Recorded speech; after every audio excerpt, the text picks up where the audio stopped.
Saya meminta kepada Kepolisian Negara RI dan Polda Metro agar menindaklanjuti laporan polisi saya itu.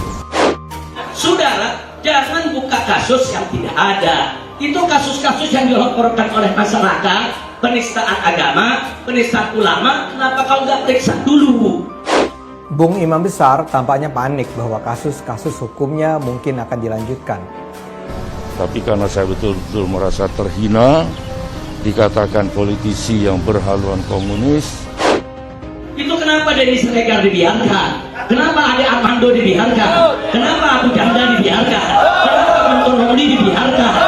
Bahkan keadilan. Dikatakan memusuhi umat Islam, dikatakan indekos di PDI Perjuangan. Saya anggap itu menyerang kehormatan saya. Itu Kelompok saudara yang tidak disukai pemerintah dikali-kali kesalahan diproses, sementara kelompok yang menjilat pemerintah saudara dibiarkan mereka melakukan kesalahan. Dia kemudian menggambarkan bahwa kami adalah kelompok yang menjilat pemerintah dan karena itu tidak diperiksa oleh polisi. Saya diperiksa, Zik, tapi saya nggak kabur. Itu bedanya saya dengan seorang imam besar. Kalau Anda tidak mau ada revolusi berdarah, kalau tidak mau ada revolusi sosial masyarakat saudara, ya perbaiki. Dia juga melontarkan ancaman bahwa bisa terjadi pertumpahan darah. kalau revolusi akhlak tidak dapat kita lakukan, bagaimana mengajak orang revolusi akhlak sementara kita tidak memberikan contoh bagaimana perilaku Rasulullah?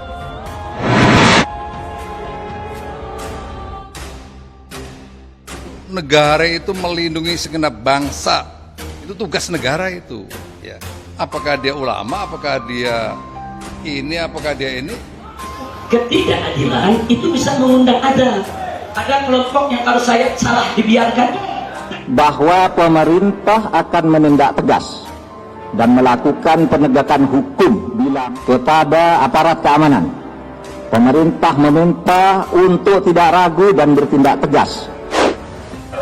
Kalau Anda tidak mau ada revolusi berdarah, kalau tidak mau ada revolusi sosial, jangan kita biarkan persatuan dan kesatuan bangsa itu hilang atau dikaburkan oleh provokasi dan ambisi yang dibungkus dengan berbagai identitas.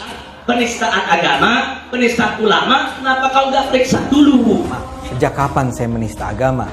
Itu kenapa Denny Siregar dibiarkan? Kenapa Ade Armando dibiarkan? Kenapa Abu Janda dibiarkan? Si Bung Imam yang delusional ini bilang bahwa saya, Denny, dan Abu Janda sudah dilaporkan masyarakat atas tuduhan penistaan agama dan penistaan ulama, tapi tidak pernah diperiksa polisi. Jadi jangan begitu udah merdeka, dapat jabatan, gaji gede, enak-enakan, ulama dikriminalisasi. Negara juga harus menegakkan aturan-aturan melalui law enforcement. Yang dikriminalkan adalah mereka-mereka yang betul-betul salah. Kalau Anda tidak mau ada revolusi berdarah, Kalau kita dihadang mereka dengan senjata, maka cabut senjata. Kita revolusi berdarah. Ini apa artinya? Tidak satupun musuh yang dibiarkan, apalagi melakukan upaya-upaya berupa ancaman dan gangguan terhadap cita-cita luhur bangsa dan negara Indonesia. tegakkan hukum yang adil, yang salah proses hukum sesuai dengan hukum yang setimpal. Bung Imam mengarang bebas dengan menuduh polisi tidak pernah memeriksa saya atas laporan-laporan kelompok 212 dan FPI. Saya berulang kali dipanggil polisi dan harus diperiksa berjam-jam. Pemerintah juga akan memberikan sanksi kepada aparat keamanan yang tidak mampu bertindak tegas. Jika ada pihak-pihak yang mengganggu stabilitas politik, jalannya demokrasi, mengganggu NKRI, mengganggu Pancasila, mengganggu Undang-Undang Dasar 1945, dan mengganggu Bhinneka Tunggal Ika, maka akan berhadapan dengan TNI TNI adalah bentengnya NKRI. NKRI harga mati. Nah inilah yang saya maksud, perlu kita melakukan revolusi Khusus kepada tokoh agama dan tokoh masyarakat, diharapkan untuk memberikan contoh dan teladan kepada semua warga. Itu saya tanya sekali lagi, siap revolusi akhlak? Siap revolusi akhlak? Siap melawan ketidakadilan? Celakanya setelah lebih dari 3 tahun, pemerintah Saudi rupanya tidak punya alasan lagi untuk membiarkan dia tinggal di sana. Rizik dideportasi. Dia harus kembali ke negara asalnya. Dan jangan lupa al-adlu lil jami', justice for all. Keadilan itu untuk semua, sudah. Tapi jangan terus bahasanya kriminalisasi yang salah.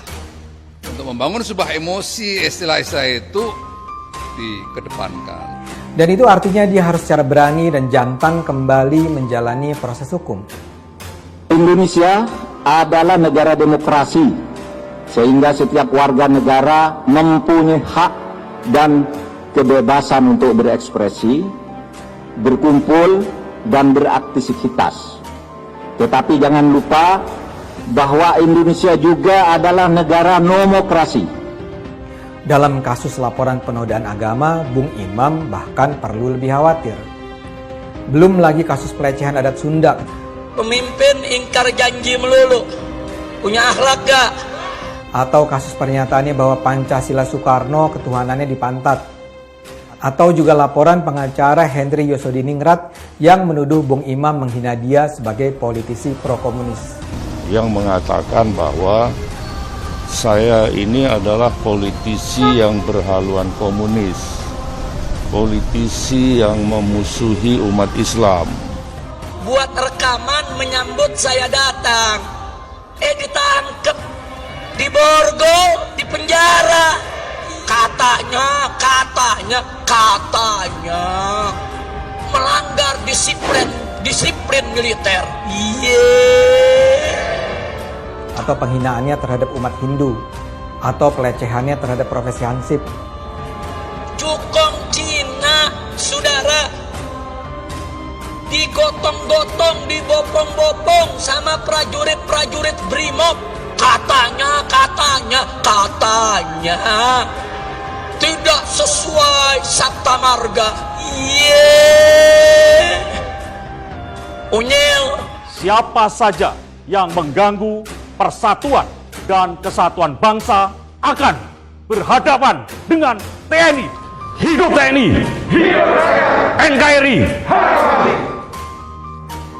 Itu semua berpotensi membawa Bung Imam ke pengadilan dan ke penjara. Karena itu sangat wajar bila Bung Imam saat ini panik. Lalu kenapa ada prajurit TNI sekedar mengucapkan selamat datang kok harus ditahan? Kurang ajar! Kepada seluruh umat Islam Indonesia, ayo sama-sama revolusi akhlak. Ayo revolusi sekarang juga. Pak Habib Rizik itu kan ada beberapa perkara tuh Pak, itu apakah masih berjalan? Kalau status perkaranya HNS, kami sedang koordinasikan ya. Bagaimana nanti hasilnya tentunya kami tunggu dari penyidik. Revolusi akhlak untuk selamatkan NKRI, betul? Setuju revolusi akhlak? Yang revolusi akhlak? Ayo revolusi sekarang juga. Tadi sudah disinggung juga oleh Kiai Khalil Ridwan tentang gerakan-gerakan PKI yang sudah makin merajalela. Betul? Kalau sampai kejadian Jokowi minta maaf kepada PKI, kita ganti namanya menjadi Jokodok. Setuju? Siap. Saya ingatkan kepada semua umat Islam, siapkan senjatamu, siapkan senjatamu. Kalau besok ada panggilan jihad untuk menghabisi PKI yang ada di mana saja, siap tidak? Siap tidak?